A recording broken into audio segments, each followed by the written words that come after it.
미국 공화당 대선 경선에서 초반 두 차례 연속 승리한 도널드 트럼프 전 대통령이 민주당 조 바이든 대통령과의 가상 맞대결에서 상승세를 보인 것으로 나타났습니다. 미국 여론조사기관 모닝 컨설트에 따르면 지난 21일 트럼프와 바이든의 가상 양자 대결 여론조사에서 트럼프는 45%의 지지도를 보여 40%의 바이든을 5%포인트 앞섰습니다. 이는 지난 15일 조사에 트럼프 43%, 바이든 41%에서 격차를 더 벌린 것입니다. 트럼프의 선전은 경선 선전에 따른 컨벤션 효과라는 분석입니다. 트럼프는 지난 15일 아이오와에 이어 23일 뉴햄프셔 경선에서 1위를 차지했습니다. 트럼프는 대세론에 더욱 채찍질을 가하고 있습니다. 트럼프는 24일 자신의 소셜미디어 트루스 소셜을 통해 헤일리에게 기부하는 누구든지 이 시간 이후로 영원히 메이크 아메리카 그레이트 어게인 캠프에 들어오는 것이 금지될 것이라고 주장했습니다. 뉴햄프셔 경선에서 2위를 하고도 경선 레이스를 포기하지 않은 니키 헤일리 전 대사 측을 압박한 것으로 해석됐습니다.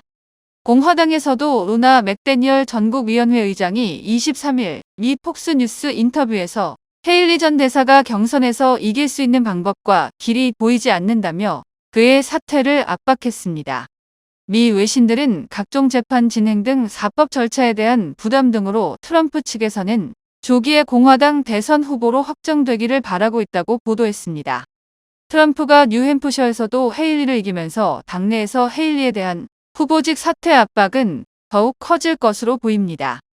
그러나 헤일리는 이날 트럼프의 승리가 확정되자 연설을 갖고 트럼프의 승리를 축하한다면서도 사퇴할 계획이 없다고 발표했습니다.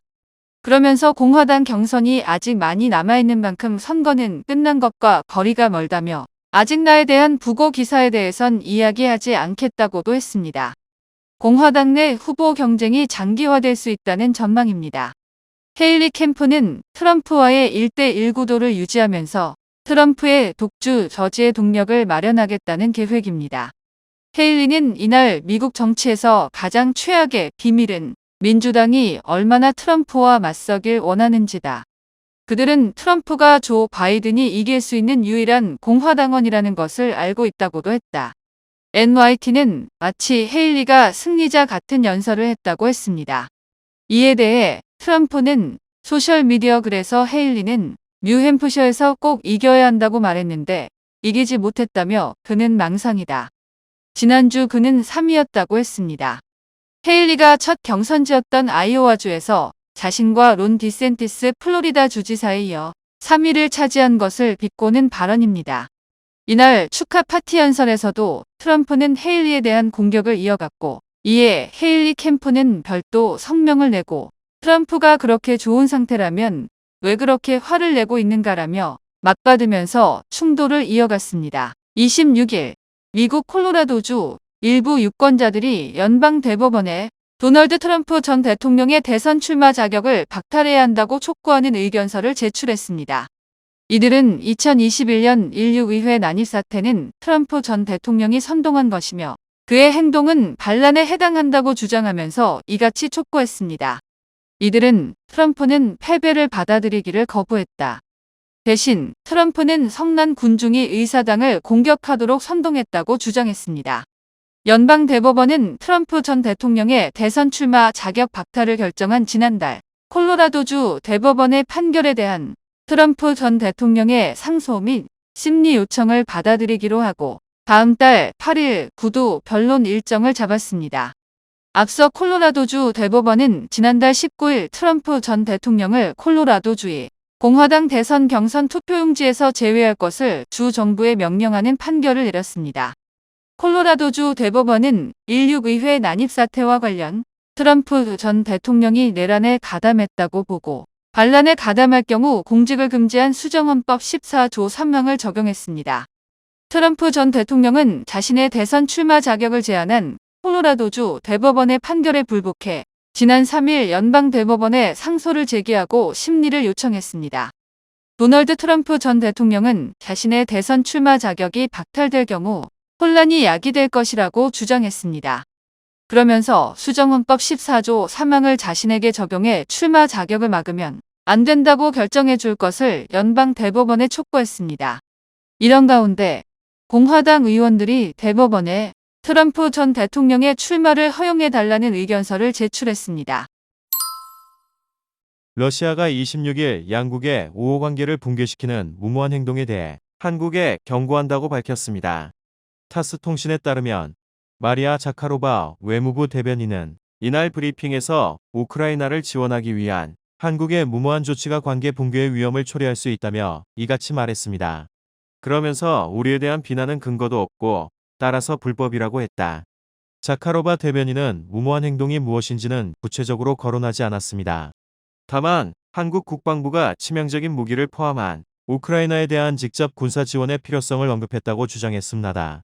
자하로바 대변인은 또 최근 한국 정부에서 러시아와 북한이 군사기술 협력을 한다는 주장이 나오는 것을 봤다며 우리는 우리를 겨냥한 주장들이 입증되지 않고 근거도 없기 때문에 불법적이라는 점을 강조하고 싶다고 말했습니다. 러시아 측의 이 같은 발언은 한국 정부가 북한과 러시아의 탄도미사일 거래를 문제 삼은 직후 나왔습니다.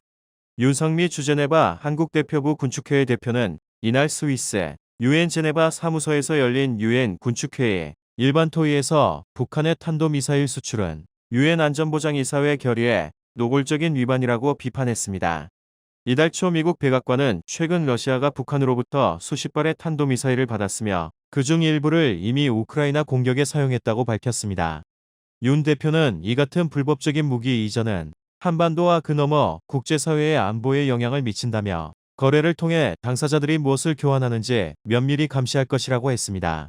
북한과 러시아 각 무기 거래를 규탄하는 한미일 등 약 50개국 외교장관의 성명이 뒤따르기도 했습니다.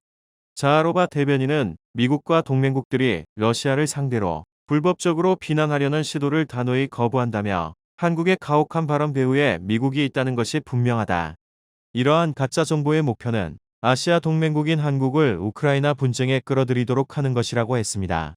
앞서 러시아는 북한의 군사적 도발 등 한반도 상황이 한국과 미국, 일본 등의 대응에서 비롯됐다는 입장을 내기도 했습니다. 세르게이 라브로프 외무장관은 24일 미국 뉴욕 유엔 본부에서 열린 기자회견에서 러시아는 수년 동안 한반도의 안보, 평화, 안전지대를 구축하자는 아이디어를 추진했지만 무시당했다면서 이 문제가 제기될 때마다 미국은 이런저런 핑계를 댔다고 했습니다. 라브로프는 또 현재 한국에서 북한에 대한 공격적인 정치적 수사가 들리고 일본도 평양에 대해서 더욱 적대적으로 말하고 있다고 했습니다. 지난해 11월 태어난 아기가 같은 달 기준으로 처음 1만 7천 명대까지 줄었습니다.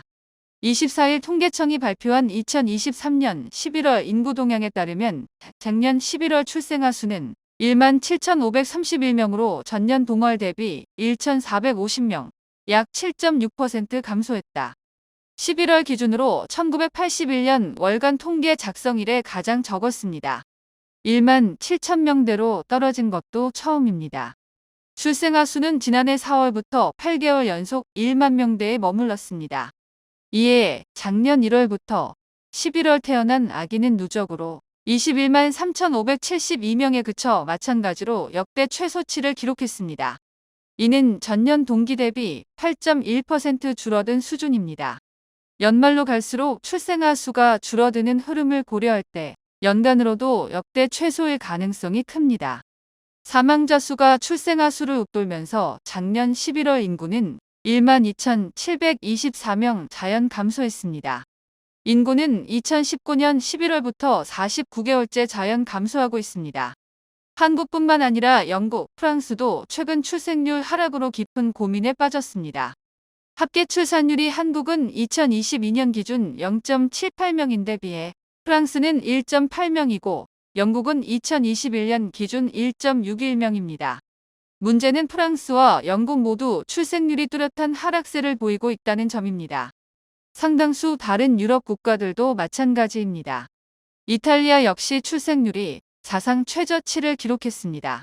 이를 두고 프란치스코 교황은 저출생 문제는 서구 사회가 직면한 가장 큰 위기 중 하나라고 말하기도 했습니다. 프랑스 통계청은 인구 통계학적 요인으로 가임기 여성의 수가 감소한 영향이 크다고 분석합니다. 사회적 요인도 있습니다. 나라마다 복합적인 원인이 있긴 하지만 프랑스와 영국, 양국 전문가들은 한 목소리로 불확실한 미래를 저출생의 주요 원인으로 꼽습니다. 프랑스 엑상 마르세유 대학교 강사인 캐서린 스코넷은 개인의 해방, 자유로운 삶 등의 이유로 자녀를 적게 낳거나 아예 낳지 않기로 결정한 사람들도 있다고 말합니다. 이들은 다른 일들의 우선순위를 둬 자유로운 상태를 선호한다는 겁니다. 또 일부 여성들은 모성애 외에 다른 개인적 혹은 직업적 영역에 투자하고 성취감을 더 느끼고 있다고도 분석했습니다. 한국의 저출생 문제를 주제로 보고서를 낸 윌렘 아데마 OECD 수석 연구원 역시 KBS와의 인터뷰에서 출산 문제에서 중요한 건 배우자 간 신뢰라고 말했습니다. 아이를 낳은 후에 어느 한쪽의 일방적인 희생이 아닌 함께 잘 키울 수 있을 거라는 믿음과 확신이 저출생 문제를 해결할 핵심 열쇠라고 강조했습니다. 이는 비단 한국만이 아닌 저출생 문제로 고민하는 모든 나라에 해당한다고 아데마 연구원은 덧붙였습니다.